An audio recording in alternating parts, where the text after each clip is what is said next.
Salman Rushdie, poignardé lors d'une conférence aux États-Unis. L'auteur des versets sataniques a été hospitalisé. Son agresseur a été arrêté. De la Tamise au Danube en passant par le Rhin, partout en Europe, la chaleur assèche les fleuves et menace l'agriculture et le transport fluvial. Alors que les frappes aériennes russes redoublent dans le Donbass, Moscou accélère la russification des zones capturées. À Rome, un tunnel artisanal s'effondre sur un homme qui creusait à 7 mètres sous terre. La police le soupçonne d'être un braqueur de banque. Salman Rushdie a été poignardé lors d'une conférence dans l'État de New York. Selon un témoin, l'écrivain britannique a reçu entre 10 et 15 coups de couteau. L'assaillant s'est précipité sur la scène au moment où l'auteur britannique était présenté au public.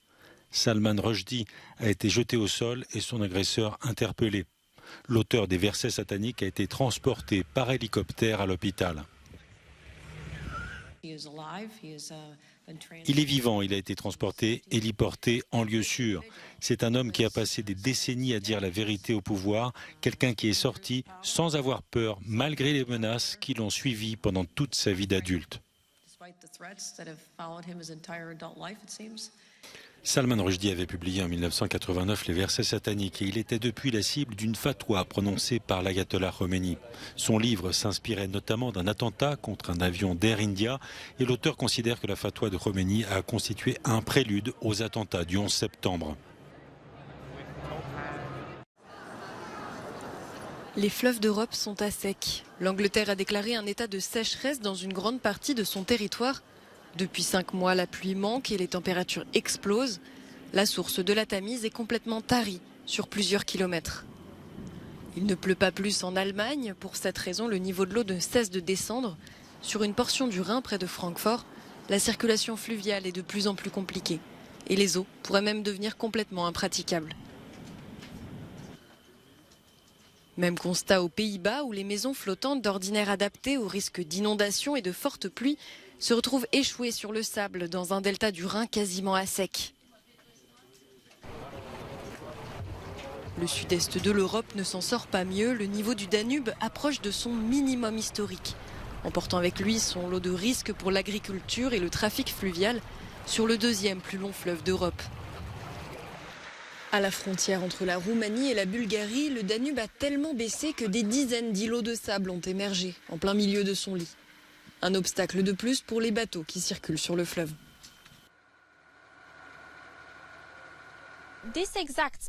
Je me trouve exactement à l'intersection entre la Roumanie et la Bulgarie. Normalement, le Danube s'écoule au niveau de la frontière, mais désormais, il y a du sable, une plage du côté de la Roumanie.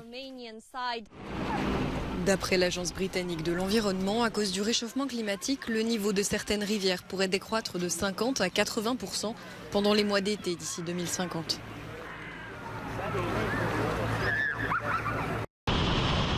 L'armée russe multiplie les frappes aériennes contre les positions ukrainiennes avec le redoutable S-35, l'un des fleurons de l'aviation russe. Objectif, sortir de l'impasse de son offensive dans le Donbass, dans l'est de l'Ukraine. Selon Moscou, plus de 2000 soldats ukrainiens ont été tués dans la région de Soledar. La prise de cette ville est essentielle pour prendre les zones de Sloviansk et Kramatorsk, encore contrôlées par les Ukrainiens. Au moins 2 personnes ont été tuées et 13 autres blessées ce vendredi dans un bombardement russe sur Kramatorsk.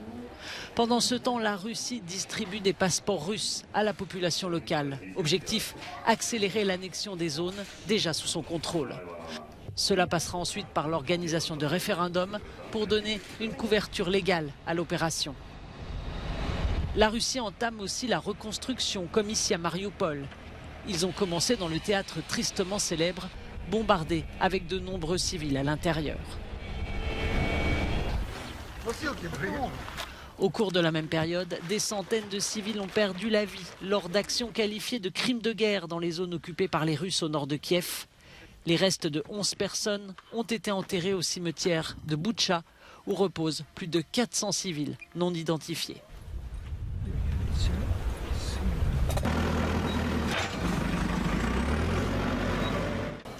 La première ministre estonienne avait prévenu.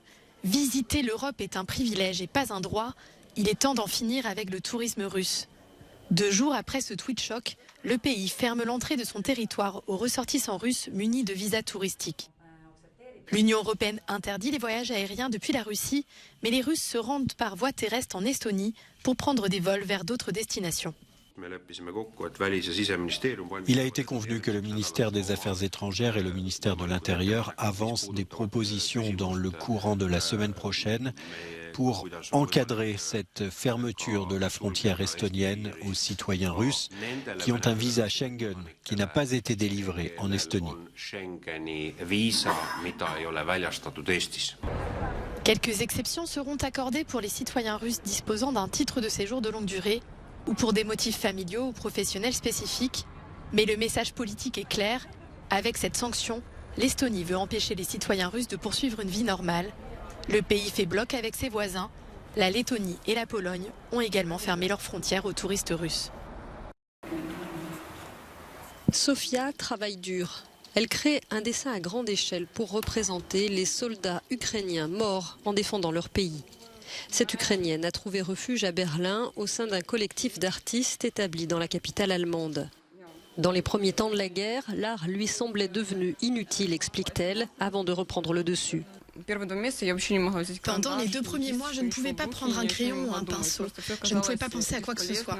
Tout semblait inutile et dénué de sens parce que la guerre était en cours. Les gens mouraient, alors qu'est-ce que je pouvais bien dessiner? Mais quand je suis arrivée ici, et pendant les 2 dernières semaines à Kiev, j'ai cessé de désespérer et j'ai commencé à dessiner. Ce collectif se nomme la communauté culturelle ukrainienne. Il s'est créé avec l'aide d'organisations culturelles allemandes. 18 artistes ukrainiens vivent et travaillent dans un appartement de 500 mètres carrés qui fut autrefois une maison close en plein cœur de Berlin. C'est une métropole très ouverte, une ville où de nombreuses cultures interagissent et où nous avons également beaucoup d'espace. De l'espace pour que les gens puissent vivre, puissent se soutenir et se rencontrer. Victoria est originaire de Kherson, la première grande ville à être tombée entre les mains de l'envahisseur russe. Là-bas, elle était une photographe renommée. Ici à Berlin, elle expose des photos de sa ville avant la guerre pour montrer aux gens le vrai visage de ses habitants. Ma ville maintenant a complètement changé. C'est comme si c'était toujours l'Ukraine, mais sans règles. Avec quelqu'un qui veut juste être violent avec son peuple. Environ 70 000 Ukrainiens ont trouvé refuge à Berlin, chacun avec sa propre histoire, ses propres regrets et ses espoirs. Les migrants et les réfugiés apportent toujours quelque chose dans les pays où ils arrivent. Et c'est bien sûr le cas ici. Les artistes qui ont atterri dans la capitale allemande ont apporté leur propre art, leur propre façon de voir le monde à l'Allemagne. This is Jonah Kalgren, reporting for Euronews, Berlin. C'est une histoire rocambolesque, digne d'une comédie italienne. À Rome, les secours sont venus en aide à un homme enseveli 8 heures dans un tunnel à 7 mètres de profondeur. Le plafond s'était effondré sur lui. Et cet homme serait un voleur qui creusait dans le but de braquer une banque. C'est l'une des hypothèses de la police. En tout cas, cette mésaventure hors du commun fait sourire dans le quartier. Le gang des trous? Certains n'y croient pas. Ils disent que ça aurait pu être un ouvrier qui est tombé. Ouais, c'est ça. Un ouvrier qui est tombé par hasard à 4 mètres sous terre. C'est ridicule. Le gars risque sa vie. Il a dû faire un effort énorme et il n'a rien accompli.